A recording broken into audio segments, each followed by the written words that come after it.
to Bodacious Tenacity. I'm Jamie Seaton. My guest today has been persisting through fear for more than half his life. At the age of 20, Cory Young became a quadriplegic and in the 28 years since has faced a litany of challenges, including addiction, astounding personal loss, and severe trauma. If that weren't incredible enough, he also survived someone trying to set him on fire in his wheelchair. Today, Cory is a mentor who helps people who feel stuck or overwhelmed. One of the things he helps them with is overcoming fear. Here's the thing, though. Like so many of us, Cory still feels fear himself. He's just really good at persisting through it. In fact, when we first spoke, one of the things he told me is that one of his sayings is, feel the fear and do it anyway. So he's tailor-made for Bodacious Tenacity. I'm so pleased to welcome Cory Young to Bodacious Tenacity. So welcome. Thank you very much. Very excited to be here. I've been looking forward to this all day. I'm going to be honest. You have. Very excited. Yeah, So, yeah, I want to get into your story. I want sure. to know a little bit about your life before the accident, because you were Yeah, telling me before how active you were, yeah, including surfing, right? yeah. So as a very athletic young man, Hmm. I raced motocross. So I had my first motorbike at the age of 5. Raced Wow. motocross, state champion. I was a boxer. I boxed for about 5 years, had a few fights, skateboarded. I had a skateboard ramp in my backyard. With my Mm. mum, we had horses. So I grew up owning and riding horses my whole childhood, which was, yeah, absolutely Wow. awesome. Yeah. Spear fishing. What else is there? A lot of extreme things, but my passion was surfing. And I started Mm. surfing at the age of 10. And once I stood up on that surfboard, that was it. I was addicted. So, very athletic. Always, always top 3 in all the sports that I did. Hmm. State, whatever, like played rugby. So, super athletic, always active, couldn't sit still. And now Couldn't I'm in sit a still. wheelchair. Yeah, Yeah. couldn't So, sit still. so tell me, let's start with the accident that Mhm. put you in that wheelchair. So take me back to that day when you were surfing. Yeah. If you don't mind, I'll take to the day before because this is an Oh, right. interesting part. Yeah. That's right. Thank you for reminding me. That's No, an that's interesting cool. part. That's cool. This is a good piece of the puzzle. So very It interesting. is. So it was the 24th of May, 1998, and it was a Sunday. And I got a phone call from my boss, and I worked in construction at the time. On the Gold Coast in Australia, and Mm-hmm. the this is a Sunday that he called me, and on a Monday it was a public holiday. I wasn't supposed to work. So he called me on a Sunday. He's like, Cory, we're really behind on a job. Do you mind jumping in your car tomorrow morning, about 5 in the morning, driving 100 kilometers to Brisbane and working on a hospital for us? It's the extension of a hospital. And he was a really good guy. And I was like, oh, I just want to go surfing all day tomorrow, being a public holiday. So I was like, Mm-hmm. yeah, no worries, mate. All good. So in the morning, jumped in my car, drove the 100 Ks, and got to the job site, worked away. And I remember having this conversation with one of the other workers. We were talking about all the extreme sports that we did and all the accidents that we had. And I remember him saying, Mm-hmm. like, Cory, have you ever broken a bone in your body, in your life? I said, no, I've like Mm. injured myself a lot, ended up in hospital, done a lot of things. And I said, no, I've never broken a bone. And I remember I bent down and I touched a piece of wood. I said, touch wood that I never break a bone in my body. And this is going to Mm. be an interesting part of the story. So um, I finished work, and being a surfer, the first thing I thought of was going for a surf. So I drove the 100 kilometers. I don't know what that is in miles, to get home. And I went to my favorite beach, and the waves weren't that big. So a lot of people always think, that I broke my neck, ended up in a wheelchair. They usually think the waves are huge, but they were only about a Yeah. meter. But the Oh, the right. water, Okay. yeah, and it was only about a meter. The waves are about a meter, but the water's very shallow, and that's why I liked Mm-hmm. it, because it was a very good wave. So I remember I paddled out, and I caught a few waves. And then I remember the wave that I had my accident on very, very well. I was sitting there on my board and I saw this wave come and I paddled for the wave and I looked left, I looked right, and I went, oh, I'm going to go left on the wave. So I got to my feet and I stood up and I was surfing along the wave. And then just as the wave was about to crash all at once, I used to do Mm-hmm. something where I'd pop up on top of the wave, float across the top, and then pop back down. So as I Mm-hmm. popped up on top of the wave, I slipped, and I don't know exactly how it happened, but I slipped off and I fell head first. And if you can imagine someone diving into a swimming pool, that's the position I was in. I had my arms out in front of me like Yeah. Superman, Yeah. head first, and my head hit the water obviously first, and then my head hit the sand because it was very shallow, and I broke Yeah. my neck instantly. I broke my neck, and I was paralyzed instantly from here down, and I couldn't. So let me ask you a couple questions. When you hit Sure. the sand, did you feel anything? No, I didn't. I didn't even know. Mm. I just thought something was wrong, but no, I never felt pain. I never felt. Some people instantly feel pins and needles or a sharp pain. I felt nothing, nothing. Okay, so Yeah, tell me what happened then with yeah, the fact that you couldn't move and what happened with the yeah. tourists that came. So I was completely paralyzed, had no idea what was going on, just knew something was wrong. And I was floating there face down in the water, couldn't move, couldn't roll over. And I'm thinking to myself, something's not right. Like I just couldn't work it out. And I knew something wasn't right, but and I knew that I was in a lot of danger. I was like, wow, yeah.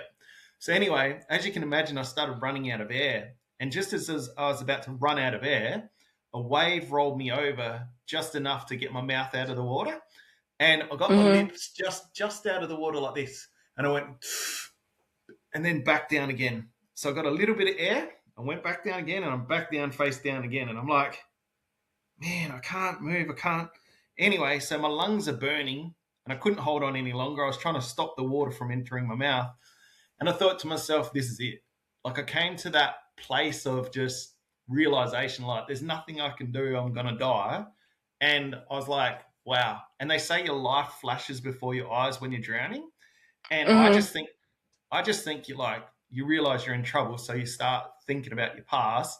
So I started thinking about my life, my girlfriend, my family, and I was like, nah, I've got to keep fighting. So I just fought a little bit more, and that was it. And then I kind of was like blacking out. I was kind of like losing consciousness. And just as that happened, a lone Japanese tourist grabbed me by the shoulders and rolled me out Mm-hmm. of the water. And Mm. I was screaming. I was swearing at him. I was like, "Get me out of here!" Like but swearing. And Mm-hmm. he didn't understand a word I was saying apparently. But my friend Caroline, she was a nurse and a really good surfer. She was there as well, and she saw what happened and suspected a spinal injury straight away. So she came over and floating me on my back. She supported my head. Someone supported my feet, and then they used the waves and gently floated me to the shore and up onto the beach. Mm. Mm. Wow. What was going through your head during that time? Like when you were Uh, in the water and you couldn't move, did it occur to you like I've broken something, or what did you think when you couldn't get yourself out of the water? no, I didn't think I'd broken anything, honestly. Hmm. Yeah, Interesting. So, so then where did they take you for treatment when they got you out yeah. of the water? So they pulled me onto the beach, and they called an ambulance, and they took me to the local hospital. I blacked out by that time. I was in so much Mm-hmm. shock, and my body was shutting down. So they took me to a hospital, and they did a lot of scans to I guess prove that I had a spinal injury, what to do next. Mm-hmm. So from that point on, they're like, "Yep, he's had a spinal injury." My girlfriend and her family were at the hospital at the time, and they said, "We're Mm-hmm. going to put him in a helicopter, and we need to fly him to another hospital. And we just want to let you know that his body's shutting down. He's in that much shock, and we don't think he's actually going to make the flight. So we highly recommend that you kiss him goodbye because this could be the last time you ever see him." So they put me in the helicopter, and then they were flying me back to the Princess Alexandra Hospital where I'd been working that Mm-hmm. day. It turns Yeah. out that that hospital was the Princess Alexandra Spinal Unit. So Unbelievable. I was Really working there. That unbelievable. it's crazy. Like, It's crazy. um, So earlier that day, I'd been working at the Princess Alexander Spinal Unit Extension as a fully Mm-hmm. able 20-year-old young man. And then that Mm-hmm. afternoon, by 6 o'clock that night, I was getting flown back there as a disabled 20-year-old man. Unbelievable. And So yeah, what they told your family to kiss you goodbye, did they tell you that? um, they may have, but I wasn't You conscious. don't you weren't conscious when they were flying you. Okay. No. So then take me to the hospital room when the hmm doctor came in to discuss your condition with you. What happened then? And Yeah. with your dad coming in? So I spent 3 months in spinal traction, laying flat on my back. Um, 2 to 3 weeks in intensive care, and then at about the 10-week mark of being in spinal traction, the doctor came in and because um, to just assess how things were going. And he just said to me, Cory, look, you've been in hospital for 10 weeks, laying here in spinal traction. And usually by now, if you're going to walk, you would have got a lot Mm-hmm. of movement back. So your legs would have worked, Mm-hmm. you would have got a lot of stuff back. And he said, look, you haven't got much back, mate. So he said, look, it looks like how you are right now is how you're going to be for the rest of your life. So it looks like you're going to be a quadriplegic for the rest of your life and being in a wheelchair. Mm-hmm. And as a 20-year-old young man that's very active, as anyone can Yeah. imagine, I was devastated. Like, and I What didn't know what how to. went through your head? Sorry, what went through your head first when you heard It that? was just, I don't know, like anger, everything. Anger, Mm-hmm.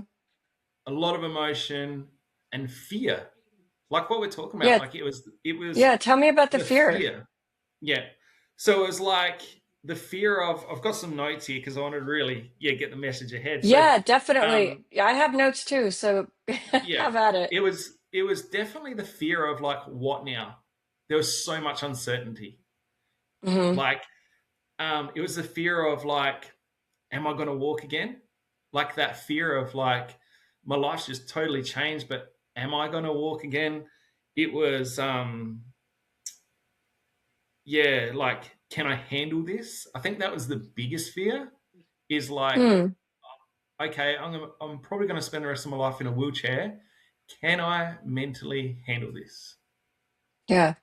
And That's that a lot fear, for a 20-year-old. That's a lot yeah, for anyone. But at 20, when you haven't even finished developing, your brain hasn't finished developing the frontal cortex. yeah. Um, it must have been completely overwhelming. hmm it was absolutely shocking. Um, so feeling that fear, feeling that emotion, the anger, everything, the uncertainty. I remember saying to the doctor, I said, "Oh, thanks for that." And he walked out of the room, and my dad came in, and Mm-hmm. I said to my dad, he knew because obviously the doctor talked to him before, but I said, Dad, look, the doctor just told me that I might not be able to ever, chances are I'm never going to walk again. I'm going to be in a wheelchair for the rest of my life like this. I don't know how to deal with it. I don't know how to cope. I'm angry. I'm really scared. Can you just put the TV on for me and just give me 10 minutes to process my emotions as best as I can? My dad put the Mm-hmm. TV on and he put it on the Channel 10 news. And as soon as he put the news on and walked out the room, a news bulletin came on. It was like a news flash. And the news Mm-hmm. flash was that two young surfers from the Gold Coast, where I lived, had just been killed in a car accident. And those two young surfers were my friends. So within 5 minutes of being told by a Unbelievable. doctor that I'm never going to walk again, two of my friends had just been, I just found out that two of my friends had just been killed in a car accident. You talk about fear, you talk about anger, you talk about emotion. I was laying there just squirming in the bed, just like couldn't express it, couldn't express my emotion. Like, yeah, What did you do in those moments? I think I screamed, cried, Mm-hmm. everything. Just, I couldn't express it physically. That's how my life before I expressed everything physically, all my emotion. I got it out that way, but all I could do was lay there and just I guess simmer in it, or what's that word like? Yeah. cooking, Stew in it. simmer, Stew in it. stew. That's the word I'm looking Yeah. for. Oh gosh, Stew how awful. in the emotion. Yeah. That's all I had. Yeah. Um, and then so what happened next? You went to rehab? Yeah. So after the 3 months, it was time to put me in a wheelchair for the first time, and they put a sling underneath me, lifted me up, and I just looked down, and my legs were just dangling like lifeless little floppy socks. Wow. That's how I called it. And the Mm-hmm. Mm-hmm. fear, the the fear then, because reality hit me for the first time. I looked at my Yeah. dad. He was white as a ghost. He couldn't, for the next 3 years, he couldn't string a sentence together. He couldn't talk properly. And then Wow. from there, yeah, into rehab. So I was like a baby. You pretty much might like say like I couldn't hold my head up. I couldn't feed myself. I couldn't dress myself. And the next couple of months, I had to learn how to use a wheelchair, how to dress myself, feed myself. Yeah, straight into like physio, how to manage my bowel and bladder because my bowel and bladder are paralyzed too. So every time, every time I had to go to the toilet, because by then I started to get some feeling back. I can't walk, but I got a lot of feeling, and my arms do move, even though I'm a Mm-hmm. quadriplegic. But they said they just came in with this basket and they said, Corey, every time you need to go to the toilet, you're going to have to catheterize yourself. Now, for anyone it's Wow. daunting. It's horrible, right? Yeah. Especially a Yeah. man, like doing that to yourself. Um, and I remember for the next 2 weeks, 7 times a day, every time I had to put a catheter in myself to do a wee, I would just throw up everywhere. And you want to talk Oh about fear? gosh. Being a man, Yeah. putting a catheter into myself, you talk about fear. Like that was the most horrid thing ever. Like it was, yeah. So please interrupt me if I'm skipping something, but No, so it's I know okay. you told me that that first year, you survived a lot. You survived a Mm-hmm. lot of loss. You survived yourself, your own Mm-hmm. life. And so I think that you were telling me that during that first year, you got kind of a high over that. Yeah, So can you talk a little bit about that, and then what happened after that first year? sure. So because I had cheated death, so Mm-hmm. I nearly died multiple times. Through my accident, being in hospital. When I was in hospital, because I was laying down for 3 months, I developed a huge blood clot in my leg. I nearly died from that. That was a Oh huge yeah. thing. My friends had died, Mm-hmm. and what happened was, I don't know if it's a coping mechanism. I haven't looked into it, but I was euphoric. That's the only way I could describe it. I was like, Yeah, I've euphoric. cheated. Yeah, I've cheated death. I was like, even though I was having heaps of health problems and heaps of physical problems due to my disability within that first 12 months, I was euphoric. I was on top of the world. I was over the top excited, super positive. And the doctors said to my family, like, we've seen this before.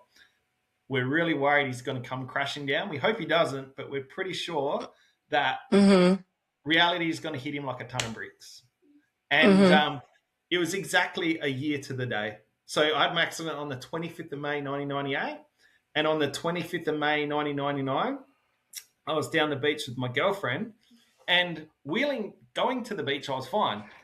And I was all fine all that day. And I got to the beach and the waves were perfect. It was one of my favorite surfing spots. And it was only 200 meters from my house. And I'm sitting there. And next minute, my girlfriend just looked at me and she goes, "Are you okay?" And I just lost Mm-hmm. it.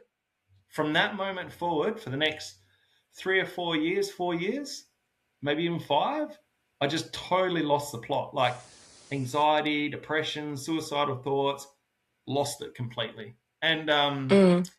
yeah, I got taken to a mental health ward, put in hospital, couldn't cope, just totally having an out of body experience. And it was reality hitting me so hard, like just hit me like a truck. Mm. And yeah, What were the I have two questions. Were you sure. aware that day? Were you thinking consciously, oh, this is 1 year to the day of my accident? And then my other question is, what were the thoughts that were going through your head when you say you lost the plot, when you had that crash? What were you Yeah. thinking about? So I'm not too sure. Like I didn't have the self awareness back then to be aware of my thoughts. So Mm, I'm mm, assuming you're on the money. Like I would have been thinking, oh yeah, this is the day of my accident, and also the fact that it'd been 12 months and I wasn't walking. So I think reality was starting to creep in and saying, you haven't, yeah, I think the chances of walking are never going to happen. Because even though the doctor said to me at 10 weeks after my accident, chances are you're never going to walk, you still have that hope. Right. We're human. Of So I was course. still Of hoping course. that I was going to have a miracle, or hoping. So Yeah. that's it. And then I think, sorry, what was your second question? Just what was going through your head when Yeah. you got to the beach and you said that you lost the plot? What Yeah. if you could remember anything that you were thinking about during that time? I And can't. also when you were taken to the mental ward. Yeah. So yeah, I know what I was thinking there. So at the beach, I can't really remember what I was thinking of. All I remember, I just went completely numb and having Mm-hmm. an out of body experience. And I was like having the biggest panic attack. That's the only way I can describe it, like a panic attack. But I Mm-hmm. remember being taken to the hospital because what happened at the beach, my girlfriend rang the spinal unit and said, "What do we do?" And they're like, "You need to take him Mm-hmm. to this hospital." So on the way, I literally thought I was going to be locked up forever. Oh my gosh. Yeah. So Wow. that was the thought. That's a great question because no one's ever asked me that. So on the way to the hospital, I remember going, "That's it. They're never going to let me out of hospital. I'm going to be locked up forever." Um, Oh my God. yeah, That must have just been terrifying because you're already locked up in a sense in your own body, and then you would yeah, be physically locked up as well, right? yeah, man, yeah. You're 100% right. That's, I think, yeah. You just made me realize that thought of being, yeah, physically locked up and mentally just, yeah, mentally stuck. I was scared I was going to be mentally stuck like that forever. I couldn't see it changing. So to Mm. have that fear of being mentally at that place, so down and so out and so overwhelmed, yeah, to be mentally, I thought that was what my life was going to be like forever. And how long were you actually in the mental ward of the 24 hours. hospital? Oh, 24 hours. Okay. So, can you walk me through a little bit? Because I'm not exactly sure of the timeline here with your Yeah, addiction and your PTSD, and then what happened that day in the shower. yeah. So I came home from the hospital, and like I said, for the next 3, 4 years, yeah, 3 or 4 years, Mm-hmm. I was, Mm-hmm. like I said, complete wreck. Couldn't do anything, couldn't function. I sat in my house like this. So I'd put my shirt over my face like this and sit Mm-hmm. in the corner. I didn't talk to Mm-hmm. anyone. I didn't want to see anyone. Didn't want to see the beach because it broke my heart. And what happened was, I just lived like that, and I was having lots of health problems. Um, yeah, mental health problems, and I was just stuck and just a mess. I'm going to be honest, just a mess. Plus the nightmares. So the nightmares, every single night, I'd Oh. have dreams that I was walking, Mm-hmm. and that seemed so Oh, real. wow. And then when you Yeah. wake up, it becomes a Yeah. nightmare. Gosh. Or, or I'd have dreams that I was drowning, and they went on for about six Oh, years. So that wow. was, Okay. yeah. That So, must have contributed. Is this, and during this time, were you living with your girlfriend? yep, Yeah. just me and Okay. her. Just you and her. And then did you get into drugs or alcohol during this time? I started drinking a little bit about Mm-hmm. 3 years after my accident, but I didn't really start drinking until about 5 years after my accident. Yeah, Okay. All right. So yeah, this is still in that same period, right? And yeah. so were you working? Were you just staying at I home? did. I actually got a Excuse job. me. I got a Mm-hmm. job. So even though I was so messed up, I was also trying to make a change in my life, but I wasn't making any changes mentally. I wasn't making Mm. any change. Like, does that? I wasn't seeing psychologists, counselors. Yeah, yeah. I was just stuck. So I did have a job because in construction I could read drawings. I became an estimator and scheduler, and I had a little job Oh. that I started about 12 p.m. till 5:30 p.m. and it was like 3 or 4 Mm-hmm. days per week, and it paid really good money. Mm-hmm. So I was going to that. I was also making surfboards. So yeah, I was making surfboards and selling them. It was very hard. And then Yeah. Can I ask you yeah, about that? Because you didn't mention that when we spoke earlier. yeah. When you were making surfboards, was that difficult for you? Oh Did yeah, that make you feel jealous or yeah, sad or angry? Like what, tell me about that yeah. process. Well, I live 200 meters from one of the best beaches in Australia, and Yeah. I didn't even want to drive past it. All my friends surfed, and surfers walk past my house every day. So to me, Mm-hmm. surfing, I used to wish that surfing never existed and the waves went flat and no one went. But I still wanted to be a part of surfing. So I'd make the surfboards. I'd get very jealous. I'd get very. It was hard. It was just so hard because surfing's still my passion to this day. So it was Mm-hmm. very difficult. Like yeah, but Mm-hmm. leading up to the day when you asked about when I was in the shower, so this went on, Yeah. all depression, anxiety, everything went on for about, yeah, 3, 4 years. And it just got to the Mm-hmm. point where I was sick of it.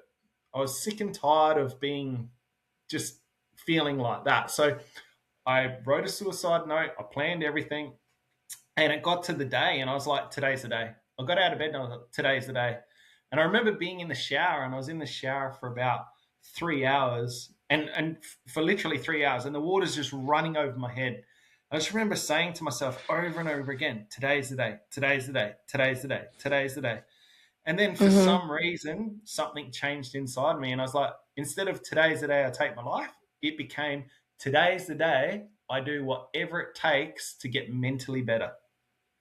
And What what changed to change today's the day I take my life to that? That is fascinating to me I that honestly that don't happened know. to you in the shower. I don't know. And honestly, saying it right now, I've got chills. Like I've just got, Yeah, it's I don't know. I honestly don't know.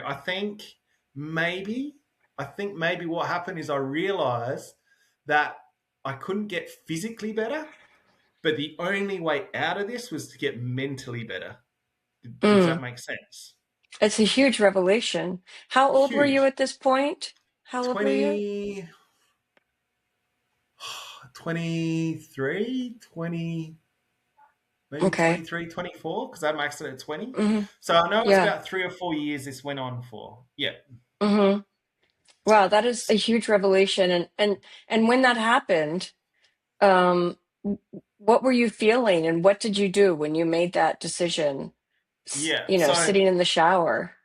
So obviously turned off the shower, got out of the shower, got dressed, and the Yeah. first thing that I Yeah. did is I got on the phone. As soon as I came out, I headed straight from my telephone, got the telephone book, and I rang every single doctor, psychologist, counselor, any mental Mm-hmm. health person I could find, and I just rang up. And I remember the first thing I said, someone answered, and I just said, I need help. I can't do this Wow. by myself. Wow. And for the next year, I think I was seeing like 5 different psychologists or counselors every single week. I was reading Wow. books.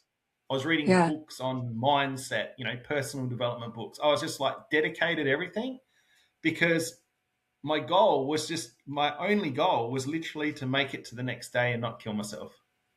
So I just did whatever it took that day Wow. to make it through to the next day and then the next day. And that's as far as I could see ahead. I had no vision of my life. I Mm, couldn't see any further. It was just to the next mm. day, to the next day, as best I could.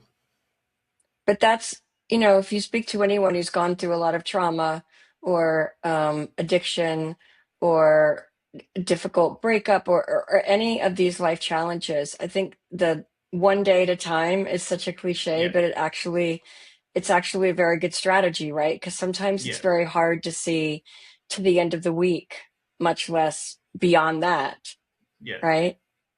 Yeah. yeah. So during this time, you also got married. Is this when you got married for the first Yeah, I time? got married in. I got married in that time. What else happened? We did a few little holidays. Yeah, we went on a few holidays. Yeah, But you were yeah. telling me there was also you were telling me before there was fear around your wife leaving you and Of fear course. when you traveled. that something Yeah. might happen to you? Can you talk about that a little Yeah. bit? So from day one, like, I went from this physically athletic man to one day, like, my whole life's changed and the relationship dynamic changed.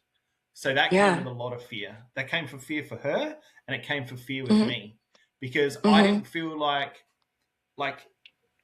a man anymore. If yeah, it's hard, but I didn't feel masculine. I didn't feel like a man. I'd lost my whole identity, and I was down and out. And yeah, the fear that the relationship wouldn't last, Hmm. yeah, it was definitely huge, huge part. Did it help that you got married, or was the fear still there after you got We married? got married, and the fear was still there. It was still there because Yeah. I knew, I felt it. I felt the difference. Like the dynamic of the relationship, like had changed so much, and it was Hmm. just like, I was, and then and to be honest, I was more scared of her leaving me because I was so emotionally and physically dependent on her. Yeah.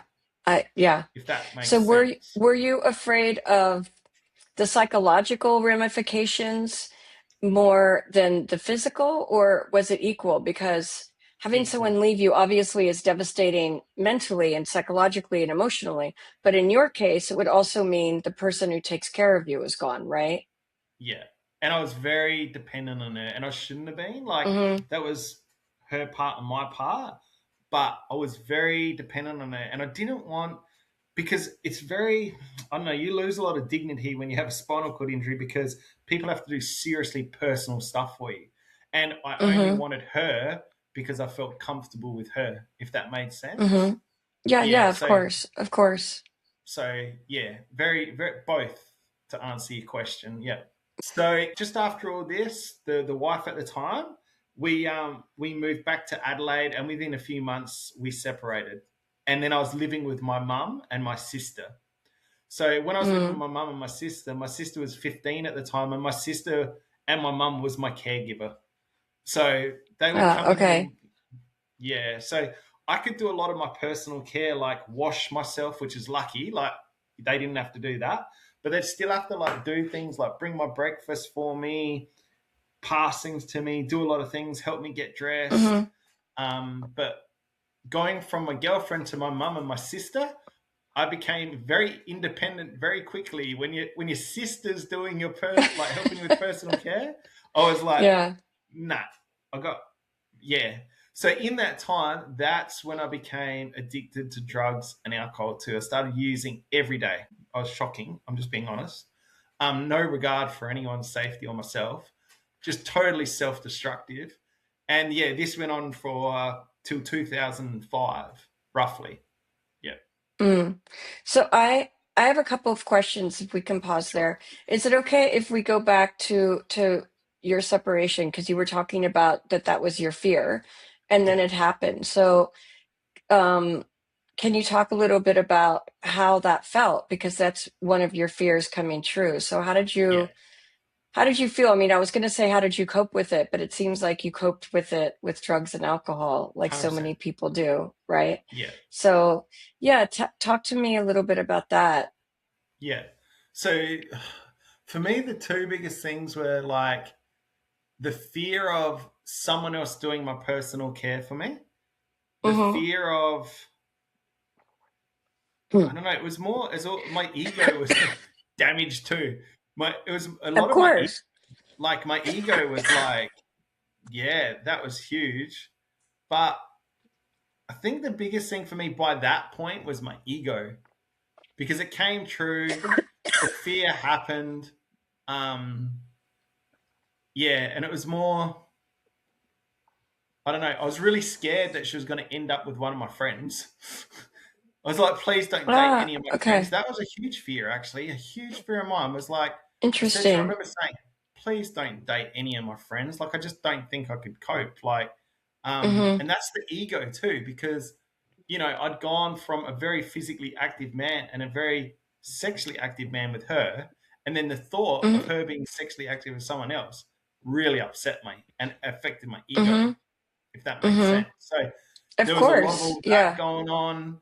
there was a lot of yeah. I hope that answered it a little bit. No, no, it definitely does. Did did the fact that your one of your greatest fears actually came to fruition, um, not in the immediate aftermath, because I understand that you turned to drugs and alcohol, but but later, did it help show you that one of your worst fears can come to fruition and that you can come through it? Mm, probably not Did at it help that you at point. all? Not Yeah, I really. mean, but later Later it did. That lesson came it, later. it did. Yeah, probably Okay, about a like year or so two many later. lessons. Yeah, Ah, yeah, okay, okay. yeah, yeah. So it really sounds like with the scene in the shower where you were going to take your own life and then that switched, and then while you were an addict you were studying drugs and alcohol, you were studying your disability. It's almost like your subconscious mind was determined to get you out of this. Yeah, It was just there was something in you, right, that was determined yeah. to get you on the right path. Hmm. So talk a little bit about that. Like, how did you get off drugs and alcohol and get on the right path? That's an interesting story. So that the smoking marijuana thing, that Mm-hmm. was in 2005. I was at a friend's house, and I'd just smoked a lot, and we're about to go out to a party. And I remember I went to a toilet, and then I was wheeling down her long hallway or passageway. And as I'm wheeling down the passageway, there was a really big mirror, and I looked at the mirror, and I'm staring at the mirror, and then I looked at my face, and my face just morphed into the devil.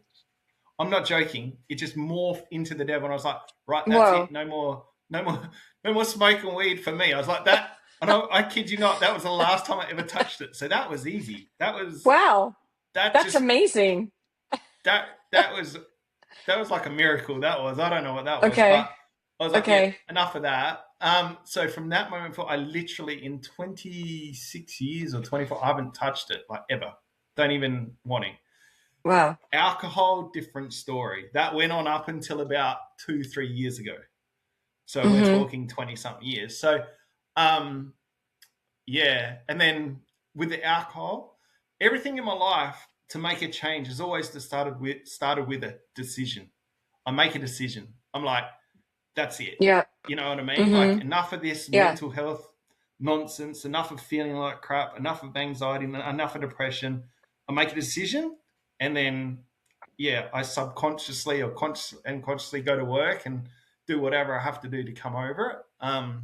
Yeah, but to get over the drugs and the alcohol, yeah, that's how I did it. Yeah, alcohol. I mean, I have addiction in my family. I've lost two family members to alcoholism Yeah, and countless friends. So it's so common. It's such a horrific disease in my mind because it's mm-hmm. just random, right? You either have it or you don't have it, and it's so destructive. It's such a Yeah, destructive disease, and having lost my sister to it, I know what it takes to overcome it or to be a sober alcoholic. And so I really I admire anyone who can do it. I always look back and think, I wish my sister could have done it. And I don't look at it as a weakness. I just look at it as she couldn't do it, right? yeah, And some people can, but I understand what it takes because she fought so hard to try to get out of that. So yeah, I wanted to ask you um, this part of your story that I think is just interesting, and that is the number of people that you yourself have lost to suicide yeah, and how that's affected you as well. Can you yeah. talk about that if you feel comfortable talking Yeah, no, about it? absolutely. It's yeah, I've done public speaking on this. I've done trainings on Mm, suicide prevention. I've done heaps of talks. So it's the only way I could process it too. Um, so while dealing with my disability, divorce, addiction, over those years, I've lost over 20 family and friends, like family hmm. members and friends to suicide, all male. Crazy. All 90% male. all male. Ah, okay. Yeah, Interesting. all male. Yeah, 90% of them use drugs at some point in their life. So Oh, their mental health okay. was really affected. Yeah. So like I said, while dealing with all this stuff and life, because let's be honest, life's hard, isn't it? Like it's not easy for It anyone. is. It So you're is. dealing Yeah. with that. Yeah. So yeah, like and over that process of time, yeah, I lost a lot of people, and in 1 month I actually lost 3 people to suicide. Wow. And it got to the point where every time my phone would ring or I got a message, I just freak out. I didn't want to answer. I didn't want to look, and I still have a little bit of that today. So what happened was over that period too, I've lost three of my friends have been murdered. So one was my girlfriend before my youngest girlfriend. So when I was about 12, I had a girlfriend, and my friend that used to play at my house murdered her. Then I have a friend called Unbelievable. a childhood friend, Emma, who was my cousin's best friend. We grew up together. Yeah, she was murdered. Never found the killer. And then my other friend, Kylie, she was murdered as well. And yeah, there's a bit of a story with that. So just dealing with that stuff too, all that. Um, and then in 2016, do you want me to get into that story though, or about The 2000, or story we've at the gone a bit mall. far? Yeah, Well, is there something in between there that we're skipping over? I just want to make sure that we're getting some everything positive in. stuff. Some positive stuff. I got married, found my wife, Well, and yes, yeah, yeah. Tell me about your. Well, first of all, I want to go back to the losses that you suffered, yeah, because I remember you saying, and you touched on this a little bit, that you were almost afraid to answer the phone, right, yeah. at a certain point. It, And how do you cope with that kind of loss? I've never spoken with anybody who's lost that many people in their lives, and yeah, including 3 to murder. It's kind of unimaginable how yeah. traumatic that is. So See, in how Australia, did you it's cope with that? see in Australia, like suicide's an epidemic, and to be honest, I was still drinking. Like I think that's Yeah. how I coped. Like Hmm. and yeah, it's just crazy. Like and not and some of them were like I was still really close to, but probably 50% of them because I played so many sports and went to so many different schools. Like these might have been Hmm. kids from my childhood. Like I was friends with Hmm. till 10 years old, and then when I was 30, they took their own life and stuff like that. So I Yeah. think that it didn't help because it still really upset me. But because I hadn't seen them for a while or something like that since my Hmm. childhood, I think that helped. But um, to be honest, I don't know how I cope. Like I don't know. I think I can literally honestly say that every night when I go to bed, I used to live in a fantasy, in a surfing fantasy, and I think that was my escape. So you Oh, like the alcohol, like any chance that if I wasn't around people, if I wasn't doing anything, I'd live in this fantasy, this surfing fantasy world, and I think that helped me escape reality too, because I wow. didn't, And yeah, no, go ahead. Go ahead. because I wasn't speaking to psychologists at that time. I'd mention Hmm. it, but and the other thing too, I was more of a support for a lot of people because like these kids that I grew up with, I knew their friends and family, and I'd go to the funeral and I'd see how Yeah. devastated Yeah. and so I was like a strength, a beacon of hope or strength for the family, and I'd always be the strong one, if that made sense. So I was always the On one the that outside. on the outside. On the Yeah, outside. a lot of masking, you know what I mean? Like Hmm. masking my Hmm. emotions, living in a fantasy, drinking.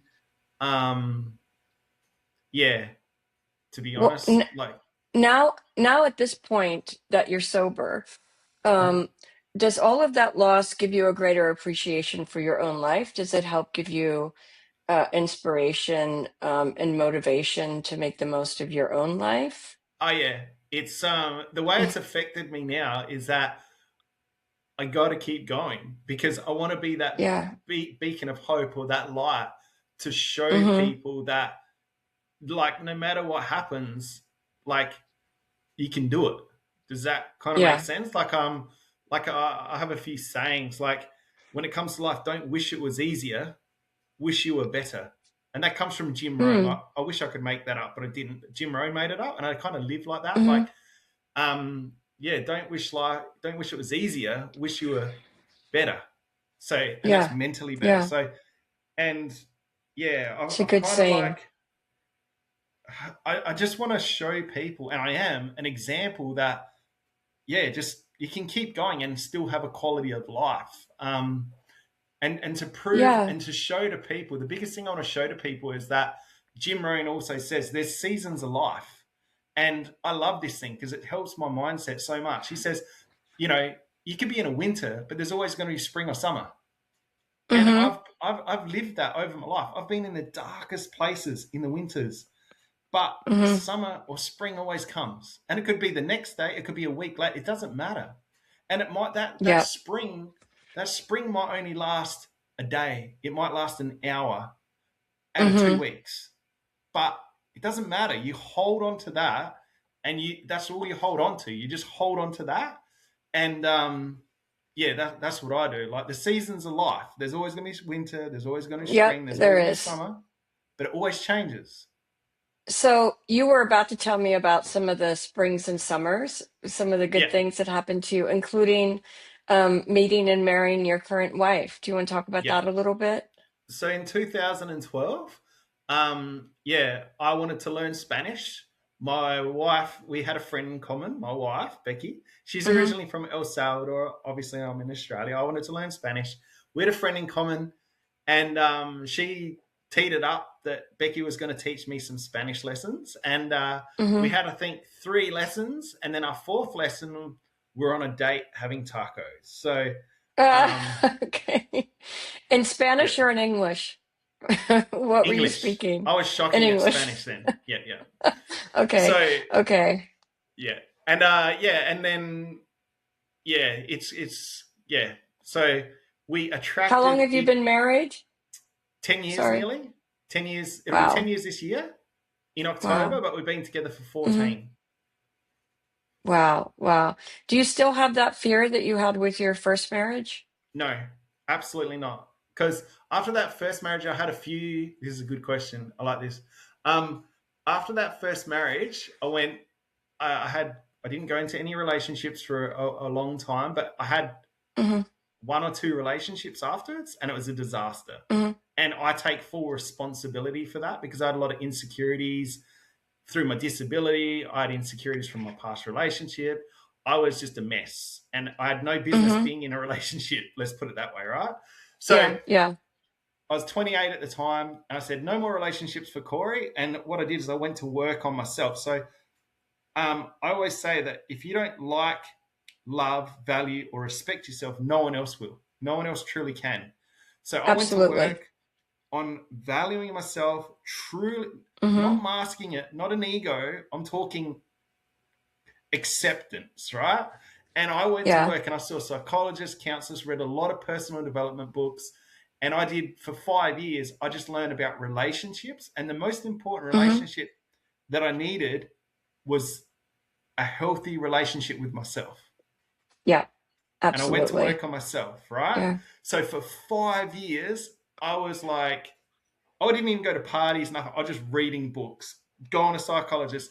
I remember going to relationship counseling, and the counselors they were laughing at me. They're like, "Cory, you're not even in a relationship. What are you doing here?" And I'm like, "I said you're right, but my goal is to find a wife, fall in love organically, and be with that woman for the rest of my life, and have a healthy relationship." And that was my goal. Wow. Because even as a teenager, before that, my goal was I always just wanted to be married and be with one person for the rest of my life. And I knew it wasn't going to be Hmm. easy or perfect, but I didn't know Hmm. how to do it at that time. So for that 5 years, I did that. Unbeknownst to me, my wife was doing the exact same thing on the other side of the world. So that's how we attracted each other. So I've Wow. I love coaching on attracting your soulmate because yeah, it's crazy. So um yeah, I had to undo a That's lot of fascinating. stuff. My wife had to Yeah, I mean, undo a lot of very stuff. few people know that they have to do that at any Yeah, age, much less at such a young age, right? That you have to yeah. work on yourself. Do you think you would have done that if not for your accident? God, you ask good questions. I was only thinking Thank about you. this other day. I literally was only thinking about this about a week ago for the first time ever. And I Hmm. was sitting there and I was like, I would love to walk. And I would never say no to walking, but I don't want to lose the perspective on life that I have and the Yeah. mindset that I have. And I honestly believe, to answer your question, I honestly don't know I would have got that if I didn't have my Yeah. accident. That's Yeah. the truth. Yeah. So sometimes life's travails are a blessing in disguise, even though we wouldn't want them, we wouldn't wish them on ourselves, but sometimes we do grow and learn a lot from them as Yeah. well. So uh should we talk about what happened in 2016 at the mall? Is that the Yeah. Yeah. correct year? Yeah. Yeah. 2016. So, So you yeah. you were working at that mall, right? Well, in a building next door. Yeah. Oh yeah. Okay. Yeah. Okay. So up until 2016, wife and I got Becky. We got married. Oh, sorry, engaged. Yeah, traveling a lot, doing actually pretty good. We were traveling like every 3 months around Australia, flying, having a good time, and just focusing on our relationship, doing well. 2016, I was working in sales, went on a lunch break, and there was a mall next Mm-hmm. door, or a shopping centre we call in Australia. And I wheeled in my wheelchair over to the mall, had my lunch, and then I was wheeling back to my office, and I saw this guy, and he was about 5 or 10 meters in front of me. And I don't know Mm-hmm. the politically correct word, homeless. He seemed homeless to me, or a man without a Mm-hmm. house. Mm-hmm. Yeah, I saw him, and he looked at me, and he made eye contact with me, and I was like, I was cool. I was like, he's just going to ask me for money. And I Yeah. relaxed. I was like, he's just going to ask me for money. But it was the way he was kind of walking, and he just stopped and just stared at me and looked at me. And I was like, oh, something's a bit funny. But I was like, he's just going to ask me for money. Anyway, he Mm-hmm. just came walking, made a beeline straight towards me. And he walked straight up to me, didn't say a word, grabbed me by my shirt right here. He just grabbed me with one hand, Mm-hmm. twisted my shirt around, pulled me down, and he's holding me. And in his other hand, he had a little container of gasoline, and he had a lighter. God. So what? Yeah. Yeah. So what happened was he's holding me with one hand. In the other hand, so he held me with this hand. He had the gasoline thing in this hand, and he's trying to light the lighter. And I'm looking down, and I could see the lighter, and he's trying to make it work, and it wouldn't light. It wouldn't even spark. Corey. So I'm looking down, just like, this felt like it lasted forever, but it was probably about 30 seconds at the most. He's trying to light the lighter, like frantically trying to get it going, and it just wouldn't go. And I'm screaming, I'm yelling, and I pushed him off. And honestly, the scariest thing was I was surrounded by so many people because it was lunchtime, even a security guard, and not one of them tried to help me. They could I just see what find was that going. astounding. Like Yeah, how? How is that yeah. possible? I don't know. Crazy.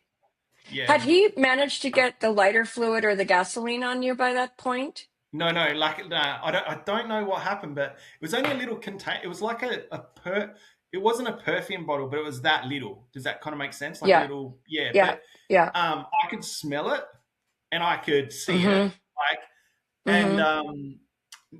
and he had the lid off, but it wasn't spilling on me or whatever. Like, so I don't know how much was in there or whatever. I don't think it must have been completely full, but he was trying his best. Anyway, so no one tried to help me. I was devastated. And then he walked off. And then once he walked off, I kind of had a few words with the security guard and was telling him off. I was like, why didn't you help me, dude? Like, you could see the dude was assaulting me. And he didn't What say did he anything, say? nothing. Oh, I'm not God. joking. Like, it's the Unbelievable. society I believe we live in now. Like, it's just no one wants to intervene, no one wants to help. It's crazy. So, but the funny thing, Cory, the walking Cory before, would have been the first person in. Like, that's the other thing I lost. I was a protector. I was always like, yeah, I was a bit, yeah. But anyway, I'm getting off track there. But so anyway, I went back to my office, and I thought I was okay. And I went into the office, and my boss was just like, are you all right, man? You look like you're about to cry. And I just started crying, and I lost it. And then I explained to the boss, I said, look, some dude just tried to set me on fire. So I described what he looked like. He had very distinctive clothes on, red jacket, all this kind of stuff. So Mm-hmm. my fellow office workers, they ran out the building looking for him. And about 10 minutes later, this is how they found him. They came around the corner and they saw this woman's head on fire, like her whole head. He had managed to pour the stuff on her and her head was on fire. Whole hair, whole head on fire. So they tackled him to the ground. Long story short, I had to obviously go to the police station, do all that kind of stuff. And it went to Mm-hmm. court. He went to jail for about, I think, I'm not sure exactly how long, but I know it was under 12 months. Yeah, Crazy, crazy. And crazy. he was, Yeah. and the police said to me, he's very well known to police. He's a violent, very violent person. Mm-hmm. But yeah, for whatever reason, that's Australian laws.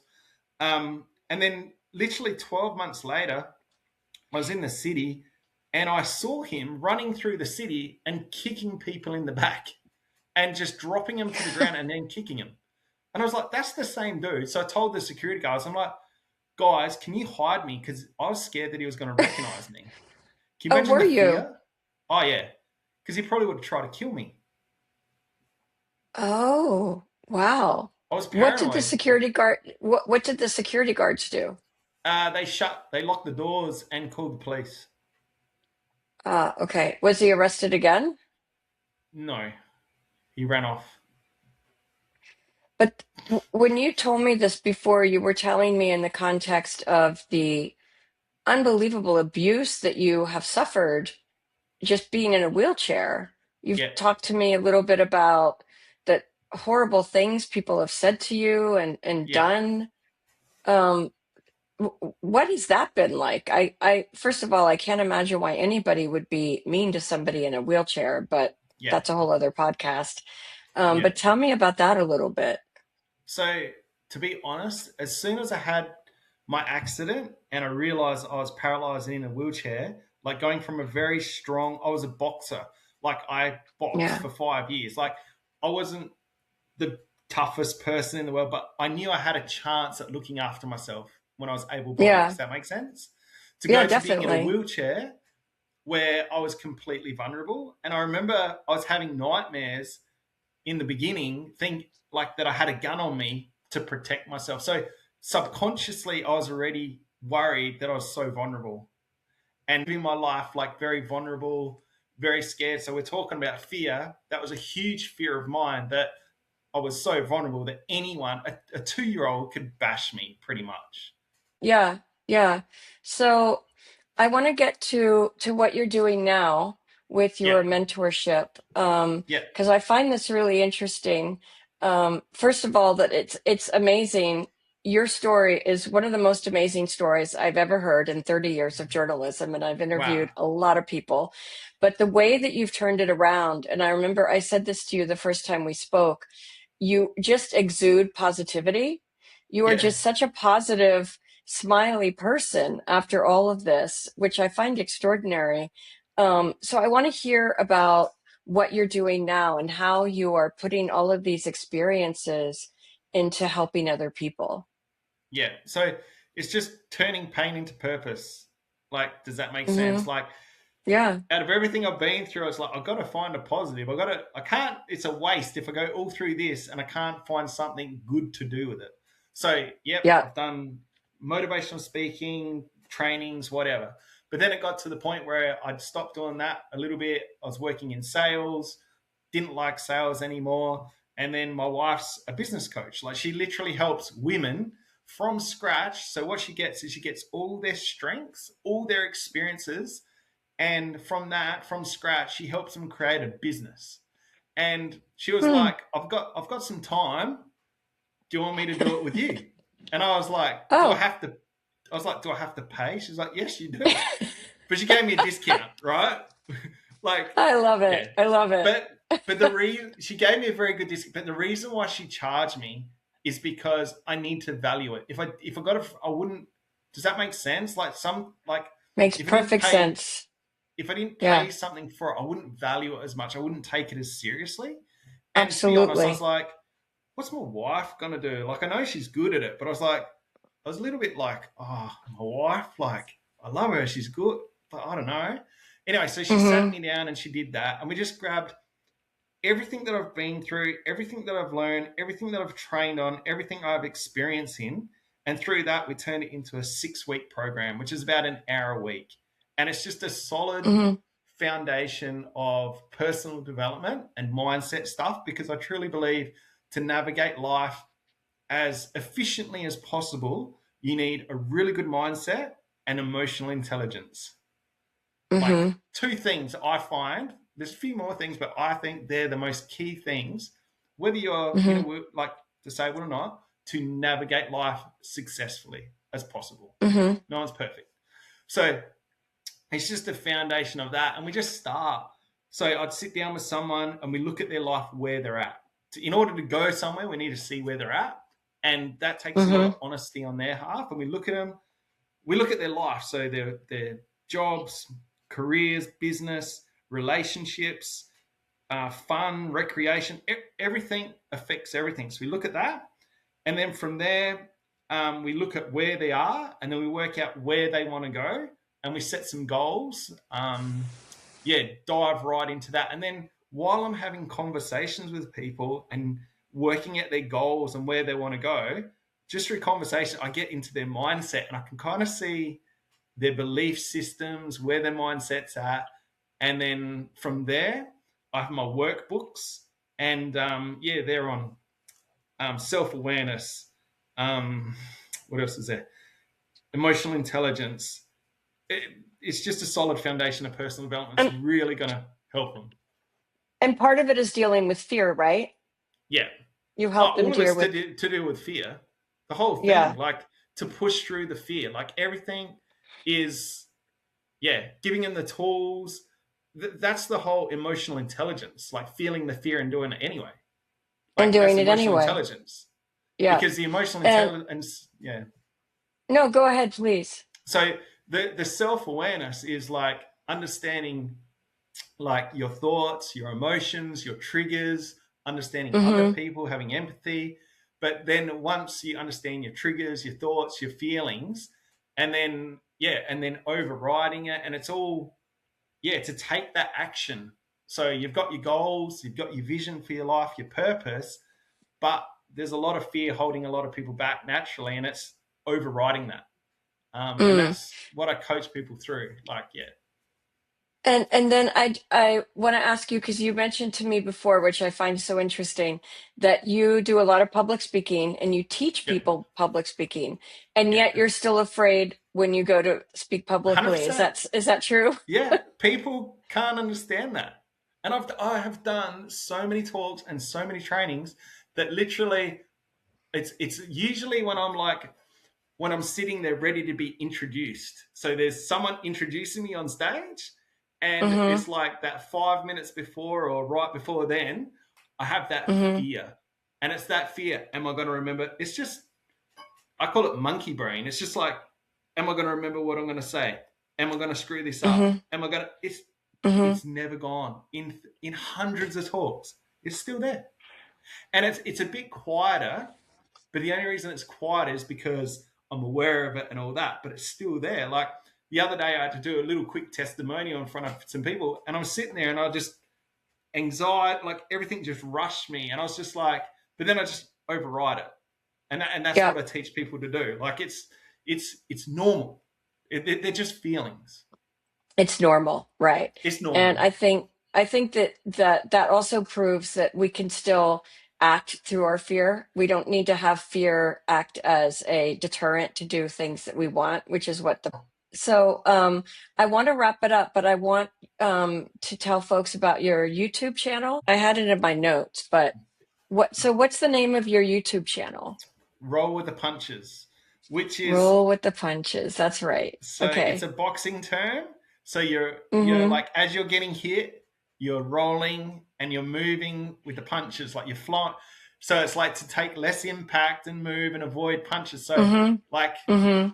everyone's getting thrown punches in life, like the cost of Yeah. living, life, relationships. So and you Yeah. just got to roll with it the best that you can. So that's my YouTube channel, and I made it to educate and inspire people, and it's working pretty good. It shows a lot of my travels around the world, shows the anxiety and the fear of travels, what it takes, and just Hmm. daily life. So I'll put the link to the YouTube channel in our show notes and also to your website. So, Yeah. what's next for you? What's on the Next, horizon for you, or to, any fears that you're working on, persisting through at the moment? yeah. So one of the biggest fears is aging with a disability. And so Mm, ever since, so there's a few things. So ever since the day one of my disability, everyone's like, you have to look after yourself extremely well, Cory, because otherwise you'll be bedridden or dead. That's it. Like it can go downhill real quick.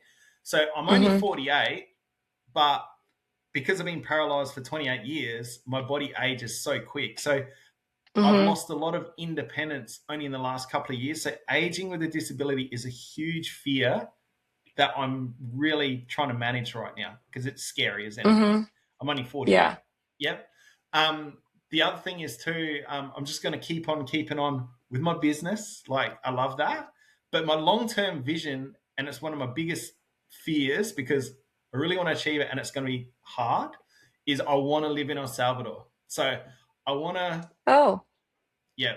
So okay. I love Australia, but I Mm-hmm, want to live in El Salvador. And one of the biggest reasons why is number one, I love it. For me, I absolutely love it.